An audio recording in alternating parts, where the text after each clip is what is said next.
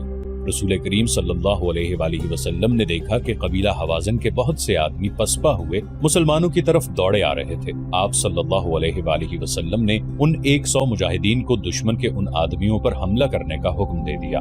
مجاہدین ان کے عقب سے ان پر ٹوٹ پڑے۔ حوازن کے آدمی بوکھلا گئے اور مقابلے کے لیے سنبھلنے لگے، لیکن مجاہدین نے انہیں سنبھلنے کی مہلت نہ دی۔ ان میں بہت سے بھاگ نکلے، ان کے زخمی اور ہلاک ہونے والے پیچھے رہ گئے تو وہ اچانک ایسے حالات پیدا ہو گئے کہ مجاہدین میں بھگدڑ مچ گئی تھی، ورنہ وہ ہمیشہ اپنے سے کئی گنا زیادہ دشمن سے لڑے اور فاتح اور کامران رہے تھے۔ انہوں نے دیکھا کہ عباس رضی اللہ عنہ کی پکار پر مسلمان رسول اکرم صلی اللہ علیہ وآلہ وسلم کے حضور اکٹھے ہو رہے ہیں، اور دشمن مسلمانوں کے چھوٹے سے گروہ کے جوابی حملے کو بھی برداشت نہیں کر سکا، اور انہوں نے یہ بھی دیکھا کہ حوازن اور ثقیف ان کے تعاقب میں نہیں آ رہے تو کئی ہزار مجاہدین واپس آ گئے۔ رسول اکرم صلی اللہ علیہ وآلہ وسلم نے انہیں فوراً منظم کیا اور دشمن پر حملے کا حکم دے دیا۔ خالد رضی اللہ عنہ بن ولید لاپتہ تھے، کسی کو ہوش نہیں تھا کہ دیکھتا کہ کون لاپتہ ہے اور کون کہاں ہے۔ وہی تنگ گھاٹی جہاں مجاہدین پر قہر ٹوٹا تھا، اب متحدہ قبائل کے لیے موت کی گھاٹی بن گئی تھی۔ قبیلہ حوازن چونکہ سب سے زیادہ لڑاکا قبیلہ تھا، اسی لیے اس کے آدمیوں کو آگے رکھا گیا تھا۔ یہ لوگ بلا شک و شبہ ماہر لڑاکے تھے، لیکن مسلمانوں نے جس قہر سے حملہ کیا تھا اس کے آگے حوازن ٹھہر نہ سکے۔ مسلمان اس خفت کو بھی مٹانا چاہتے تھے جو انہیں غلطی سے اٹھانی پڑی تھی۔ یہ دست بدست لڑائی تھی۔ مجاہدین نے تیغزنی کے وہ جوہر دکھائے کہ حوازن گر رہے تھے یا مارکے سے نکلنے کی کوشش کر رہے تھے۔ رسول اکرم صلی اللہ علیہ وآلہ وسلم مارکے کے قریب ایک بلند جگہ پر کھڑے تھے۔ آپ صلی اللہ علیہ وآلہ وسلم نے للکار کر کہا، یہ جھوٹ نہیں کہ میں نبی ہوں، میں ابن عبد المطلب ہوں۔ حوازن پیچھے ہٹتے چلے جا رہے تھے، وہ اب وار کرتے کم اور وار روکتے زیادہ تھے۔ ان کا دمخم ٹوٹ رہا تھا۔ ان کے پیچھے قبیلہ ثقیف کے دستے تیار کھڑے تھے۔ مالک بن عوف نے چلا کر حوازن کو پیچھے ہٹا دیا۔ قبیلہ ثقیف کے تازہ دم لڑاکوں نے حوازن کی جگہ لے لی۔ مسلمان تھک چکے تھے اور ثقیف تازہ دم تھے، لیکن مسلمانوں کو اپنے قریب اپنے رسول صلی اللہ علیہ وآلہ وسلم کی موجودگی اور للکار نیا حوصلہ دے رہی تھی۔ مسلمانوں کی تلواروں اور برچھیوں کی ضربوں میں جو قہر اور غضب تھا، اور ان کے نعروں اور للکار میں جو گرج اور کڑک تھی، اس نے ثقیف پر دہشت طاری کر دی۔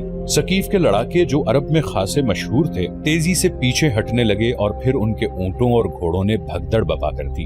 اس سے دشمن میں وہی کیفیت پیدا ہو گئی جو گھاٹی میں صبح کے وقت مسلمانوں میں پیدا ہو گئی تھی۔ حوازن بڑی بری حالت میں پیچھے کو بھاگے تھے۔ اب ثقیف بھی پسپا ہوئے تو ان کے اتحادی قبائل کے حوصلے لڑے بغیر ہی ٹوٹ گئے۔ وہ افراتفری میں بھاگ گئے۔ مالک بن عوف تنگ راستے سے دور پیچھے حوازن کے بھاگے ہوئے دستوں کو یکجا کر رہا تھا۔ اس کا انداز بتا رہا تھا کہ وہ جارحانہ کارروائی سے منہ موڑ چکا ہے اور اپنے دستوں کو دفاعی دیوار کے طور پر ترتیب دے رہا ہے۔ رسول اللہ صلی اللہ علیہ وآلہ وسلم نے یہ ترتیب دیکھی تو آپ صلی اللہ علیہ وآلہ وسلم اپنے لشکر کی طرف پلٹے۔ آپ صلی اللہ علیہ وآلہ وسلم نے دیکھا کہ جو مجاہدین صبح کے وقت بھاگ گئے تھے وہ سب واپس آ گئے ہیں۔ حضور صلی اللہ علیہ وآلہ وسلم نے حکم دیا کہ گھڑ سواروں کو آگے لاؤ۔ ذرا سی دیر میں سوار پیادوں سے الگ ہو گئے۔ آپ صلی اللہ علیہ وآلہ وسلم نے سواروں کو ایک خاص ترتیب میں کر کے حکم دیا کہ حوازن کو سنبھلنے اور منظم ہونے کا موقع نہ دو اور برق رفتار حملہ کرو۔ ان سواروں میں بنو سلیم کے وہ سوار بھی شامل تھے جن پر سب سے پہلے تیروں کی بوچھاڑیں آئی تھیں اور مسلمانوں کی جمعیت پارا پارا ہو گئی تھی، لیکن بنو سلیم کا کمانڈر ان کے ساتھ نہیں تھا، اور وہ تھے خالد رضی اللہ عنہ بن ولید، جو ابھی تک کہیں بے ہوش پڑے تھے۔ رسول اکرم صلی اللہ علیہ وآلہ وسلم نے اس سوار دستے کی قیادت زبیر رضی اللہ عنہ بن العوام کے سپرد کی اور انہیں حکم دیا کہ آگے جو درہ ہے اس پر مالک بن عوف قبضہ کیے بیٹھا ہے، اسے درے سے بے دخل کر دو۔ رسول کریم صلی اللہ علیہ وآلہ وسلم نے جنگ کی کمان اپنے دست مبارک میں لے لی تھی۔ آپ صلی اللہ علیہ وآلہ وسلم کے اشارے پر زبیر رضی اللہ عنہ بن عوام نے ایسا برق رفتار اور جچا تلا حلہ بولا کہ حوازن جو ابھی تک بکھلائے ہوئے تھے مقابلے میں جم نہ سکے اور درے سے نکل گئے۔ درہ خاصا لمبا تھا۔ رسول اکرم صلی اللہ علیہ وآلہ وسلم نے زبیر رضی اللہ عنہ کے دستے کو درے میں ہی رہنے دیا اور حکم دیا کہ اب درہ جنگی اڈا ہوگا۔ آپ صلی اللہ علیہ وآلہ وسلم نے دوسرا سوار دستہ آگے کیا جس کے کمانڈر ابو عامر رضی اللہ عنہ تھے۔ حضور صلی اللہ علیہ وآلہ وسلم نے ابو عامر رضی اللہ عنہ کے سپرد کام کیا کہ اوتاس کے قریب متحدہ قبائل کا جو کیمپ ہے اس پر حملہ کرو۔ خالد یہاں ہے، کسی نے بڑی دور سے للکار کر پکارا، یہ پڑا ہے۔ رسول اکرم صلی اللہ علیہ وآلہ وسلم دوڑے گئے اور خالد رضی اللہ عنہ تک پہنچے۔ خالد رضی اللہ عنہ ابھی تک بے ہوش پڑے تھے۔ آپ صلی اللہ علیہ وآلہ وسلم خالد رضی اللہ عنہ کے پاس بیٹھ گئے اور انتہائی شفقت سے ان کے سر سے پاؤں تک پھونک ماری۔